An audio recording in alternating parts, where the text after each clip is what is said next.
El passat 12 de juliol, en el ple municipal d'Albaida, es van aprovar les delegacions i retribucions a rebre.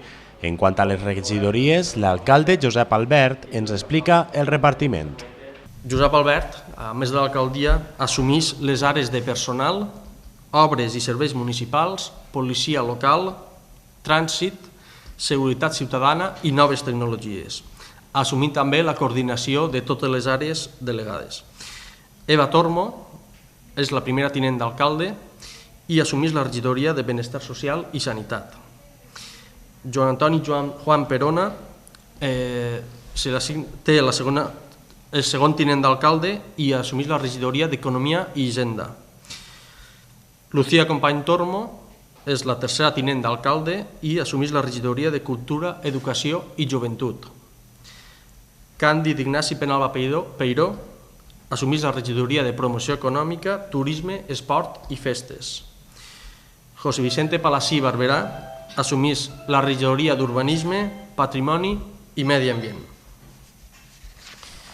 I Vicente Ruiz Bataller assumeix la regidoria de Participació Ciutadana i Qualitat i Modernització.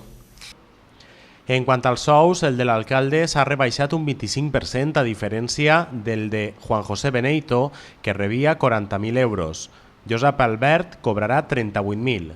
Les assignacions a regidors s'han reduït un 40%. Els regidors del govern municipal no rebran cap remuneració per l'assistència a les comissions de coordinació d'àrea que funcionen per coordinar la gestió dels governants i dels tècnics municipals. Amb esta i altres mesures volen ficar damunt la taula els objectius que es van marcar en el pacte de govern, gestió eficient, transparència, progrés, benestar social, sostenibilitat, participació i igualtat que reflecteixen al govern del canvi, anomenat Pacte per Albaida, signat pel bloc PSPB-PSOE i UCID, que va possibilitar el seu accés al consistori de la ciutat.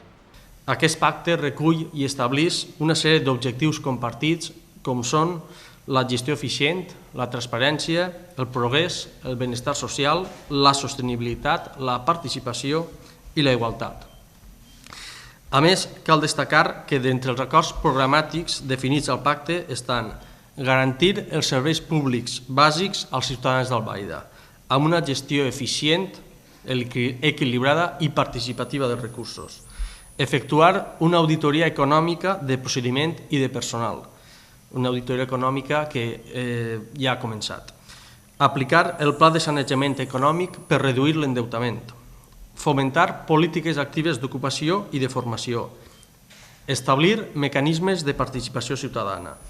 Fomentar la participació de les associacions locals i moltes altres que podreu veure en aquest cas en el document que hem firmat els tres partits. Per altra banda, l'alcalde va manifestar que s'ha facilitat a tots els partits polítics en representació a l'Ajuntament un despatx per a que puguen realitzar la seva feina, entregant-los també tota la documentació que necessiten sobre la gestió de l'Ajuntament i així s'ofereix plena transparència.